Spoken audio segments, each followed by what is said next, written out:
Bonjour à toutes et à tous et bienvenue sur Génie TV pour Quintet numéro 169.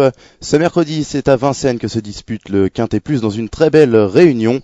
C'est la première course, le prix Douanel de Saint-Quentin, un groupe 2 disputé sur 2850 mètres de la grande piste qui a réuni 15 concurrents âgés de 5 ans et plus. Pour vous aider à faire vos jeux, bien évidemment, j'ai deux journalistes. On commence par, à ma droite, Nicolas Labouras. Comment ça va, Nico? Oui, ça va très bien avec un meeting d'hiver donc qui commence à l'automne. Un meeting d'hiver qui commence à l'automne, tout va très bien. Tout va très bien. Et Johan Gérard? Oui, bonjour messieurs, salut à tous. On entre dans le vif du sujet. Effectivement, une magnifique épreuve où il n'y aura que des 5 ans, Rémi. Tout à fait, c'est vrai.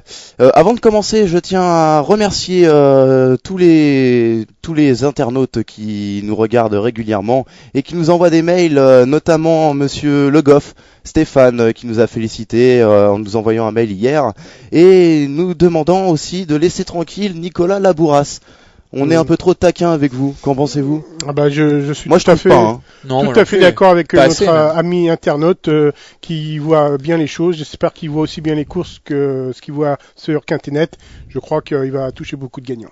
Vous êtes gentil, allez, on commence avec vous, Nicolas. Hélas, Oxford Circus, un trotteur de qualité, qui toutefois va affronter des chevaux un peu plus relevés. Oui, un peu plus huppés que d'habitude, mais enfin, si son entraîneur insiste pour le présenter dans des courses de ce niveau, c'est qu'il a quand même un potentiel.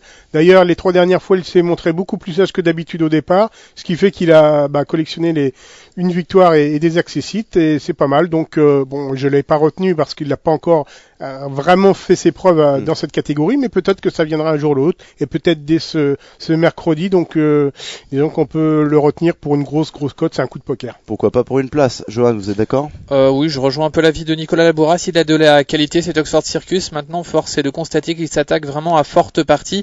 Il reste délicat, il a 13 concurrents au même poteau. Ça va pas jouer en sa faveur. Il a 4 fois moins de gains que le concurrent le plus riche du premier échelon, la concurrente en l'occurrence, puisque c'est Olga Dubiwatz. Moi, je le reverrai plus tard dans des lots moins relevés.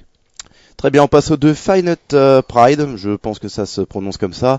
Une nouvelle recrue de Fabrice Soulois qui a bien conclu lors de sa première tentative à Vincennes, c'était ça? Oui, Finite Pride qui n'a pas mal couru, effectivement. Il fait preuve de régularité en Italie. Maintenant, il est surtout confirmé sur les courtes distances. J'ai besoin de voir ce qu'il va faire sur un parcours de tenue et surtout sur la grande piste de Vincennes. À noter qu'il est engagé le 8 novembre sur un 2100 mètres. En plus, l'opposition est relevée ici, c'est sans doute un test. Il sera associé à Franck Nivard, Nicolas. Par le passé, on n'a pas vu beaucoup d'Italiens ayant beaucoup de tenues. Généralement, au-delà de 2000 mètres, ça devient dur pour eux. Ils sont habitués à courir des 1600 et des 2000 mètres piste plate. Faut voir. Pour l'instant, il faut le regarder un petit peu pour voir vraiment ce qu'il sait faire. Il y a peut-être avant le coup mieux que lui dans la course. On passe au numéro 3, SJ Photocopie, qui a couru 2 fois à Vincennes. C'était sur plus court, mais il a montré un peu de talent quand même. Comment il s'appelle? SJ Photocopie. Je sais pas où ils vont chercher ces noms. Oui. Ils l'appellent Photocopie, n'importe quoi. C'est les Suédois, donc méfiance. La dernière fois, avec un numéro en 2e ligne, il est 4e en finissant très correctement. Donc les Suédois, contrairement aux Italiens, eux, ont un peu plus de tenue. Donc on peut, pourquoi pas, voir ce cheval se révéler cet hiver dans ce genre de lot. Donc pour l'instant, c'est un point d'interrogation, mais ça peut être un point d'exclamation très bientôt. Johan? Son nom est logique, Nicolas, c'est le fils de SJ Photo. Copie conforme de son père, voilà. Tout simplement.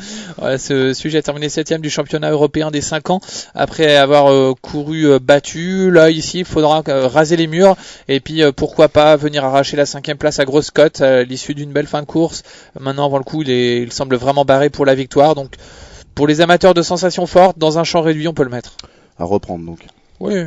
D'accord. Le 4, Overtrick, un concurrent de classe qui reste sur une belle place à Enghien après un long passage à vide. Il avait fait pas mal de disqualifications. Ouais, entre juin et septembre, il a enchaîné 6 disqualifications, c'est Overtrick. Alors la dernière fois à Enghien, il a tout simplement cassé mes jumelles, il a terminé à la vitesse du vent, mais c'était impressionnant. Donc rien que sur cette performance d'Enghien, la dernière fois, je le retiens parce qu'il va certainement y avoir du rythme dans cette épreuve. Il va falloir qu'il court caché. Mais alors s'il termine aussi vite que la dernière fois, sa place est à l'arrivée. Monsieur Nico? C'est sûr qu'il a des moyens, il sait finir, mais le départ reste son point faible, son talon d'Achille. Plus d'une fois sur deux, il se lance sur la mauvaise jambe. Au 2008 comme ça, avec beaucoup de partants, il va à mon avis perdre du terrain dans les premiers mètres et après il faudra qu'il sorte le grand jeu pour revenir faire l'arrivée. Bon, j'ai tenté l'impasse, on verra. Le départ, toujours au départ. Et on reste avec vous et le numéro 5 Oasis GD qui a effectué sa rentrée, c'était fin septembre à Graigne. Oui, alors on l'a vu l'hiver dernier, c'est un super cheval. Maintenant, il a une seule course de rentrée après une absence de mars à septembre. Il va avoir besoin de courir pour revenir au top. Pour l'instant, il n'est pas à 100%. Monsieur Gérard. Oui, c'est une fifi, ouais. GD, c'est une jument. Oui, c'est une jument, effectivement. Ben voilà, tout arrive. C'est vrai. Il a l'œil, ce Johan, il a l'œil. Jamais, on parlait de taquiner Nicolas, voilà. Voilà. Moi, on n'a pas été trop dur quand même. Maintenant, le constat est le même, pour Oasis GD. Elle vient de faire une rentrée après 6 mois d'absence. Elle affronte les mâles, elle sera pas déférée. On fait l'impasse. Ok, le 6 Omarida du loisir, une fifi également, qui d'après ses performances risque de manquer un peu de compétition, Johan. Oui, enfin maintenant elle a 2 courses dans les jambes, c'est Omarida du loisir, donc elle peut, c'est sûr qu'elle sera pas à 100%, mais elle a tracé une bonne ligne droite la dernière fois. Alors je ne l'ai pas retenue, je vais vous dire pourquoi. Elle a un engagement le 12 novembre sur 2700 mètres grande piste, que les femelles, n'ayant pas gagné 160 000 euros, et là elle a 159 880 euros. Ah, donc ça sent bon pour l'avenir. Ça peut être sympa. Je me trompe peut-être, mais si elle fait pas l'arrivée dans ce quintet, le 12 novembre, vous pouvez courir au guichet. Monsieur Nico. Oui, on peut penser ça, effectivement. Alors c'est une super jument. C'est une super jument. Oui, c'est vrai. Elle a, dans sa prime jeunesse, fait des trucs extraordinaires. Maintenant, face au mâle, ça peut être difficile, mais je me méfie de ce genre de raisonnement, car ce qui est pris n'est plus à prendre.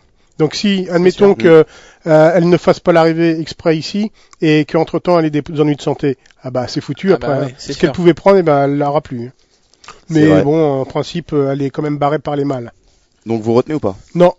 Vous ne retenez pas. Très bien. Le 7, c'est Opium, pensionnaire de Pierre Lévesque, qui en a 2 dans ce quintet. Opium reste sur 2 victoires et annoncé déféré des 4 pieds. Ça sent bon, Nico? Ça sent très bon. Il est estimé par Pierre Lévesque, qui a choisi de le driver plutôt que de rendre 25 mètres avec Offshore Dream.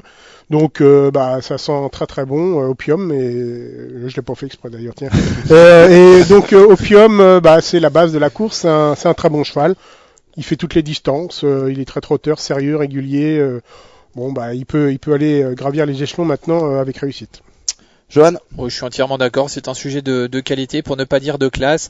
Il ne cesse de progresser. Pierre Lévesque a choisi de le driver plutôt qu'Offshore Dream. On est obligé de le retenir très haut dans notre sélection. Très bien, je vous propose une petite page de pub et on se retrouve tout de suite après pour le numéro 8.